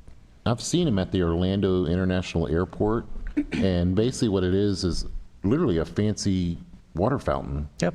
And they have a space for drinking on top, just like you normally would. That would be just pressed with something, and then they have a larger space underneath that you just put your bottle in and fill it up as you go. There are different kinds. Some stand alone. Some are retrofitted onto existing water fountains. There was a really neat one in LA that I loved. I would love to have. It actually counted how many plastic bottles it was saving from the landfill. So every time you refilled it, added a number to the count that was on it. That was really neat. Ms. Lovell, do you have any input on that? Is there any additional opportunities to add more recycling areas? As we just had the spill from Sue, which was very educational, but if there's any opportunities to do baskets or just further recycling stations within city properties and within the city. Yeah, well, that's certainly something we could look at, and let's put like goal 3 and increase recycling availability in public areas. Is that what we're thinking? Would that better fit under Initiative 1? Right. I mean, a lot of these things have some crossover, but while we're discussing it, we'll write it down, then we'll figure out where it'll fit better. But I like that because I noticed that just out here at City Hall, we have 2 cans out here and we have no recycling. And I came in, and a lot of contractors come up here with the trash from their cars, and there's no recycle bin right there. So there's definitely opportunity for that. And there's definitely grants and funding for that. So. I say waste management. Yeah. Program. And a curb as well, Keeping the River Beautiful. They have grants for things like that as well. And there are recycle bins at the parks, and this is something that's been discussed before, is that they aren't uniform. So there's probably 5 different kinds of recycle bins at Riverview Park. So you don't get that recognition because there's no consistency in them. That's something that the county and state kind of is looking at as a whole right now, is that we've added them in pieces here and here. And you probably don't even know there's 5 in Riverview Park because they all look a little different than one another. How about as far as operationally, as I'm seeing the janitorial services, maybe reducing the number of trash bins that are available, so then you maybe reduce the single-use plastics, any opportunity there, or opportunities to have recycling of paper or toners or anything like that. That's not going to be a huge cost to the city, but something that can be recycled. I definitely think there are opportunities within the city. I think about it all the time when I accidentally put like 1 banana peel in my garbage. And I'm like, oh, they're going to take that whole bag now. I kind of want to go take it, and like maybe if there was like something we could put, like don't empty it till the end of the week or something, some kind of. Or just have one. That's what actually my employer, they would have one centralized bin, and that's where you would have to just get up and put your trash there. But it saves money. Yeah, it hurts when I'm like, no, I'll take that out later. Then when on my way home, I'll be like, I didn't take that can out of. Now they're going to take the whole bag, and like worry about it. There's definitely some opportunities, and I think that was one of the earlier elements is on the city's operational footprint. Is that that's our city's operational carbon footprint? I guess that would fit under there as well. In public, let's see. And then another, like goal 4 would be, let's say, increase opportunity for resource conservation and recycling, and maximize recycling capabilities within the offices. Is that? Tom Crown, again, Increase. one thing you have to remember is that, again, if you're not recycling properly, you're not recycling at all. So while that sounds a good idea to have lots of recycling bins out, what will happen is if that you reduce garbage cans, people will put everything in the recycling bin. That's just the way it works. That's why at Disney you always see them both side by side, right? You have the garbage and the recycling right together, so that people have an option. They can put the garbage in one, the recycling in the other. If you reduce one or eliminate one, people are not going to recycle. Well, then you would have to have your little community station and all your bins there at the same spot. So if you did like a community bin, as I've experienced, then yeah, you would have that recycling opportunity there. But that's a great point with the recycling. If you're not doing it properly, then why do it at all? It would be like one bin, but like they won't empty our offices every day. Like something like there's one bin that we dump ours into when it needs to be emptied, instead of them coming into each office. So I could be using the same bag for a month because I would just keep dumping the paper, whatever, the random non-recyclable things that I might have. But most of what we use is recyclable in the office. Sometimes more lunches, I guess. But yeah. It'll be interesting to do like a survey too of other departments outside of this facility and what they're doing and their practices, and just kind of survey that to see if there's any areas to improve. It definitely, I kind of think something like if we were more open to the public, we'd do like a walkthrough, something that when I was on like a safety committee with Disney a long time ago, we used to do walkthroughs and environmentality. We did walkthroughs of the area so we could always see new opportunities, because in 6 months, like, you kind of lax back into bad behaviors, and so we'd always be seeing these new opportunities. And it'd probably be worth walking through when we can do that, and kind of observing where these opportunities are, because there's things that we work with every day that we probably aren't even thinking about. But that garbage bag thing is something I think about all the time. Like, everyone's garbage bag is getting emptied every day. It's awful. It's a lot of plastic. Ms. Graham or Ms. Callahan or Ms. Mosblett, do you have any input that you want to put in? I had just a few things. This is Nikki. Kim, I just wanted to ask real quick, does the city recycle inside the building? Yeah. Yep. Oh, okay. So that is available. The other thing I was thinking of, and this kind of came off of Ruth's comment, and Jessica was saying kind of this as well, but when we think about the overall sustainability and reducing your carbon footprint and your resource conservation, I'm sure that, and again, I don't really know much about the decision making at the city, but they must have some kind of a spreadsheet where they can do cost comparisons. And I'm wondering, when we're looking at resource conservation, oftentimes with cost comparisons, if you're not doing it over an extended period, you're not going to see that payback or that return on investment.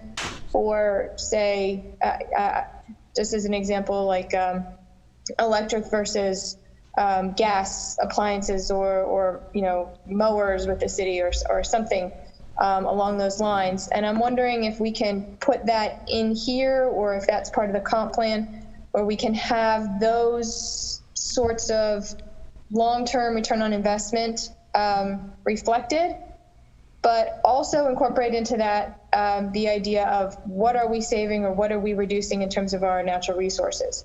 And that could be an actual calculation of carbon output, or something along those lines, or saving in terms of natural resources or water consumption, et cetera. I don't know if that's possible, but that was just something that I was thinking of as this conversation kind of came about. Yeah, I mean, I don't know the details how that would work. Let's see. I have a comment that relates to it. So one of my thoughts was very similar, and that is any city-owned buildings such as schools or the city hall and such, that there's lighting involved. So as we need to go and replace lighting, we can talk about the savings. They have Energy Star efficiency appliances, so think air condition for any of those buildings, or I'm not sure what else, maybe there's a dishwasher in schools or other appliances, but there's lighting, there's air conditioning. We could look at hybrid vehicles for the city vehicles. The golf carts are electric at the Sebastian Golf Course. That's great. So wherever we can perhaps show, a lot of towns will show their savings of energy over time, and it's by replacing with these kind of energy efficient or Energy Star kind of options for whatever you purchase. You could even think, windows, especially in the north where I came from, we would look at the window can provide savings for what escapes through it, meaning AC or heating, which was more the case of heating in the north. So that I was thinking that we could, for evaluation of footprint, have as a goal to look for opportunities to, as needing a replacement or such, to energy efficient and kind of replacements, and to look over time at what savings we might have as a result of making those changes. So that was a new initiative. I wanted to just tag on Nikki's since she was going on that line. And one other quick comment on the bottle refill stations. I know we have city parks and fountains, but one of my thoughts was, I don't know it's at schools and or at city halls. So I was just wondering, are we trying to limit it to begin with, or if we had any more reason for that? City Hall's definitely the top of our list on that. We definitely go through a lot of water, so that's definitely included. The schools, that's county. We have no say on that or funding for that. I got a comment. Go ahead. I'm here. You go ahead. So just speaking to Ruth, and as I was finishing up with my comment, one of the things I've come across, the Green Building Council has a free platform called ArcScoru, ARCSKORU. Basically, I know there are other versions of it out there. It's kind of a data inputting system where you put in and track your usage of water, usage of electricity, and that I think speaks to what Ruth was saying as well. I think that's absolutely true. When we're updating things, we should be doing them in an intelligent way, with our eyes on resource conservation. And those types of platforms allow us to track that data over time. It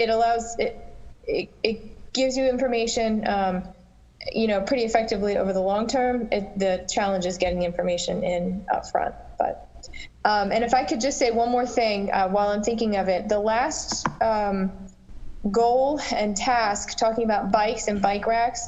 I know Ruth has mentioned this at a previous meeting, and my husband has started to bike a lot. I'm wondering if we can make or include as one of our goals or our tasks to include when you are updating roads or sidewalks that we are making safe bike lanes throughout the city that eventually would be connected somehow so that we are a more bike-friendly region as well. That's definitely an area that we're discussing under, I think it's our last initiative on the Sustainable Sebastian, and that is livability.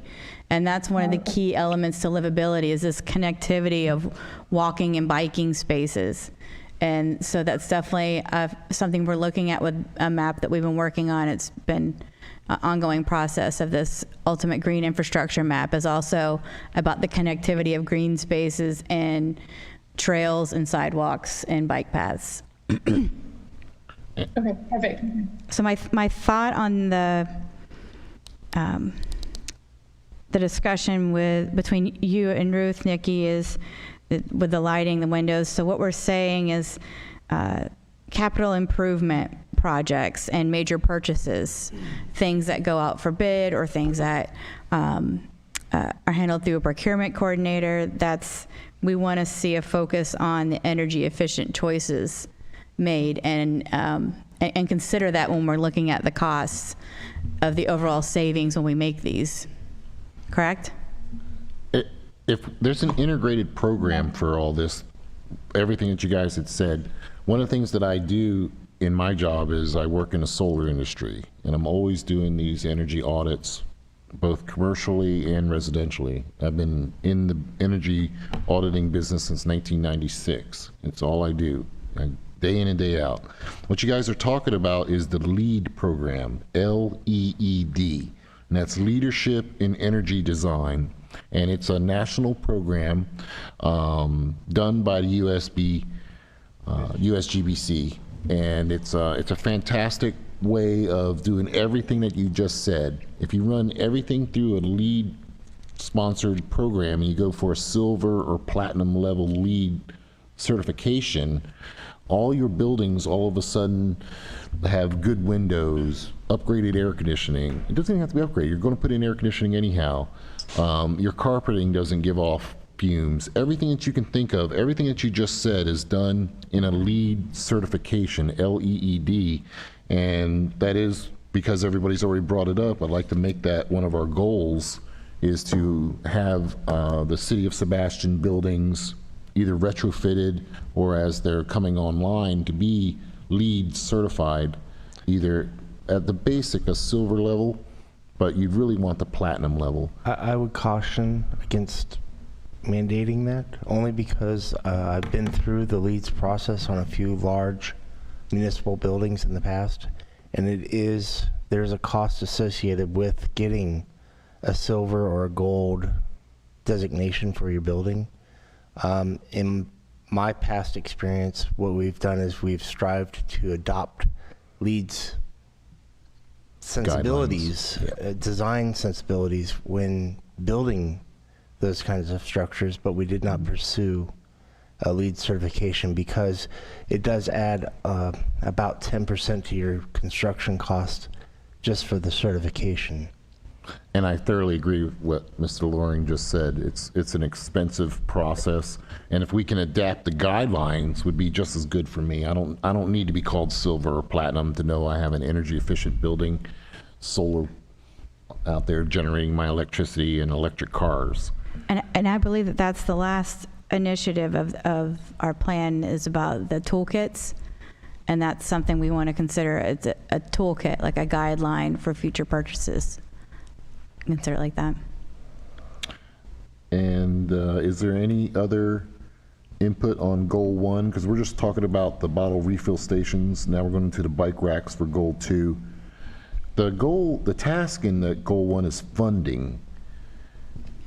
Is there any way of looking at some of the taxes that are being sunsetted to transfer over to any of these initiatives? Is there any way of looking at, because we need money to do this, obviously. This has already been, that's why I have it here. Funding has been added to the currently proposed budget. So it's waiting for approval. Okay. But the funding for these items has already been added by those So the funding's there, departments. it just has to get approved. Okay, all right. Does anybody else have any comments on goal 1? We'll move on to goal 2, increase the availability of bike racks around the city. And again, we'll start with Donna. Do you have any input on that? Tom? None. Mr. Powers? Mr. Lovell? Ms. Lovell, sorry. No. Ms. Mosbled or anybody online? Ms. Callahan, Ms. Graham? No. The only thing I'd like to add to that is, can we also increase the availability of electric charge stations that are, I'd like to see them solar powered, you know, because you're starting to see the solar panels with a little charge station underneath, or just even if it was just wired in, where an electric bike or even electric cars can be plugged in at our public parking spots. I see them doing that a lot in Pompano Beach. You're able to park in, down there they charge for parking. But if you have an electric car that you're charging, the parking's free and the charging is nominal. Something that we could do. Does anybody else have any input on initiative 4, goal 1 or 2? Okay, we will move on. Thank you everybody for their hard work on that. It did take a little bit longer than what we were thinking, but I think we really got some good ideas in there, and the city cannot do it. Well, they could do it without us, but they'll just do it without you. But they've chosen to do it with us. Okay, we'll move on to item 8 on the agenda, old business. Item A, Earth Day and Arbor Day event. Yay! Yay, a favorite thing that we missed this year. Originally, when we had to cancel it, obviously, my plan was always that it would be Earth Day every day, and we would reschedule. But I think we need to accept that window for rescheduling has passed, and so I think that I recommend that we make it our once. Who knows what the timeline is going to be, but if public events are able to resume in October, let's look at the next city-sponsored community event and do a large booth and try to get some outreach and market our Sustainable Sebastian program, if that's what you all think. I had always thought we'd be able to reschedule the event. I really thought, oh, July, we'll have one in July, but that's just not a reality. I really don't think we're going to be seeing anything the remainder of this year the way. I don't think so cases either. are I just going. want to have a game plan so that if that does happen, then I'll go ahead and pursue that if that's. Can I add something here? Maybe we function all of our energies on the schools, you know, because we're not going to be able to have a big event. But if we go with educating into the schools instead of having a big event, then maybe we can get some positivity out there, you know, as far as like poster contests, that kind of stuff. That, you know,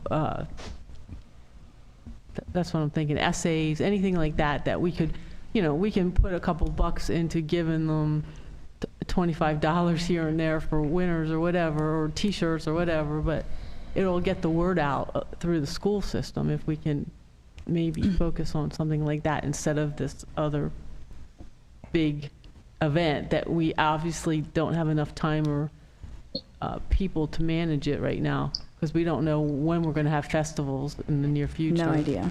But if we could bring something to the schools, that might give us another focus. Any chance of doing a virtual Earth Day, just ongoing? I really don't know what that would look like. There's no way I have time to coordinate that at this time. I have a thought along what was just commented on, and that is that we've never come up with the short piece, the communication piece to explain Sustainable Sebastian, and it's to kind of put what is sustainability in a few words that are, you know, understood by the general public, and then to get that out to the press. I think we possibly could work on that is one of the things that we're working on, because then it feeds into having an art contest or some kind of contest. It feeds into educating the community and moving that along. So I would recommend spending some time on that, you know, one-page flyer that could be marketed. The why. Why are we doing this?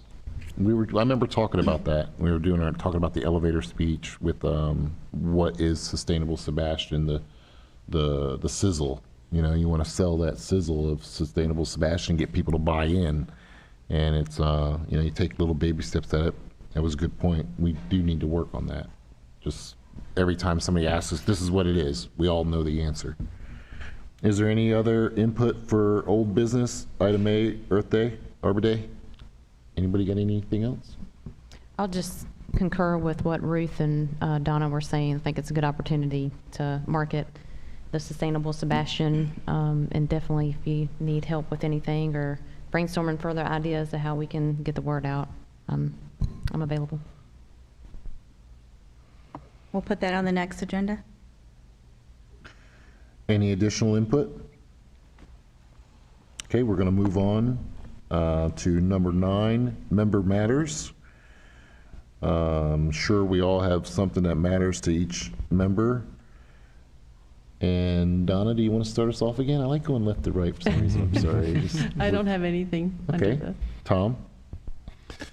One of the things I noticed is the Natural Resources Board website is missing a lot of information, and maybe we should start working on that as a way to get community involvement. Updating that website would be, I was willing to Putting give up things our in whole the budget. It has too. been, we just got we just had a redesign done. I don't know if you noticed or not, but the whole city's website just got a whole redesign.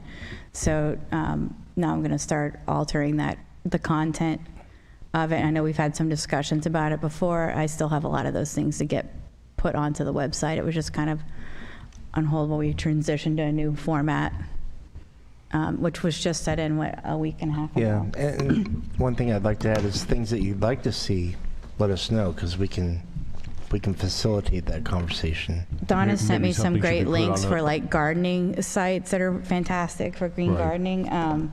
We should And these are things that we're going to discuss add on a list. At our next agenda, next meeting. Put that on the agenda if you can. Okay. And Kim and Robert, so does the city still employ a consultant then for the website? Because it seemed like that was the last update that, My last meeting was with a consultant, so I'm assuming that they're continuing that with. I thought that they Can just, I they sort of set answer up the that? format. Go ahead, Barb. Sorry, please. The new website is, hopefully if everything goes according to plan, we're hoping to present it to the public in the next 2 weeks. Wow. Yeah. If early, it might be earlier, but I'm not making any promising. Once that's done, it's going to be a work in progress for a while, because nothing's ever perfect when it goes out. So we'll be looking forward to everybody's comments and where things can move, because it's a whole new look and a whole new behavior of the website. so would the consultant, would that be included to make revisions to like the NRB website? Those are on the staff at this point. Yeah. we started That website is, the Sebastian NRB is due to be rolled into the main website and made more uniform with the city and blended in. So you're going to be moving into the main website. I'm sorry, what is your name? My name's Barbara Burke-Reese. I'm the MIS manager for the city. Thank you. There is no consultant that is doing the content migration, everything. We've been the ones, the driving force. And our directive from the council and the city manager is to bring all our different looks together and get the information updated and make the website more user-friendly and less outdated and get the information. So that's where we are. Thank you, Barbara. And basically what we had with the NRB website was it was very outdated. And the other things I'm looking is what crossover links we're going to have for IPM, because that's going to be its own page. And so these are things we're just kind of reshaping and all. I stripped it down, rebuilt the base menu, and then we're just kind of building off that at this point. Does that answer your question, Tom? Yes. Mr. Powers, any member matters? Nothing at this time. Ms. Lovell? No, sir, thank you. Ms. Graham? Ms. No. Callahan? I will make a quick comment that it was great to see more people out and about during this strange time. More people were walking, more people were biking. I found, strange to have so many people biking around me. But I also noticed, whether it's an increase of takeout or such, just an increase of trash around the town, that part saddened me. So let's Sorry throw the to see that garbage happen. away in the garbage can where it belongs. Ms. yeah, Mosblett? it happens. Nikki, do you have any? No, nothing for me at this time. Thank you. Okay, that just leaves me. Member matters. This is the only chance I get to really talk about something that is on our mind. Obviously, we're all dealing with the COVID, social distancing. We're all social distancing in here. We're pretty much far apart. If you're not social distancing, try to wear the mask if you can. If you're stuck in a place, you don't have to wear it all the time, but it's not for you. This mask does not protect me. It protects the other person. With the COVID, also the other thing on my mind is obviously with all the political upheaval, again with the Black Lives Matters movement. All the lives matter. Mine matters. Black Lives Matter. This is the only chance I get to talk about it. I'm glad to see that they are doing what they have to do. I'd like to see them be more peaceful, but that does need to be brought up, and this is the only chance I do get to mention it. And it is something important. Sebastian, I don't see with too much of a problem with that. I've been here all my whole life, but it is something important. I wanted to make a mention of it as a member of this board. Other than that, I don't have any other matters. Any additional input on that? Okay, we'll move on to item 10, items for next agenda. If I may, Charles, I have on here the discussion of the last two initiatives of the Sustainable Sebastian Resolution. They're pretty packed with a lot of material and goals. And then we also have to do the IPM plan presentation for the final IPM plan. This is a 40-page plan that we're going to kind of review. You know, I mean, obviously not in like huge in depth, but so I'm asking. We did discuss that for the next agenda, how to get sustainable Sebastian awareness out, and NRB website updates. I'm just going to ask that we can bump those to the next meeting, just because we have a lot of material on this for the next agenda. Would that be all right? Do we got a consensus on that? All right. Yeah. Yes. That'd be fine. Thank you. Okay, if there isn't anything else that we need to discuss on anything, can I get a motion for adjournment? A motion to adjourn. Tom, give us a first motion. Can I get a second? I can second. Ms. Lowell, Jessica. give us her second motion. Ayes have it. Aye. Meeting is adjourned.